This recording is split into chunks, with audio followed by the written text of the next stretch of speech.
Tak tempuh 11.000 kilometer nusolawakmu sing nate janji mulih ning aku sawise ngrampungke urusanmu.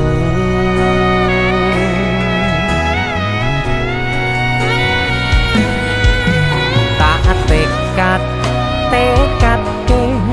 Mas yo ora tau ngalami adem minus siji mosok ora ditemoni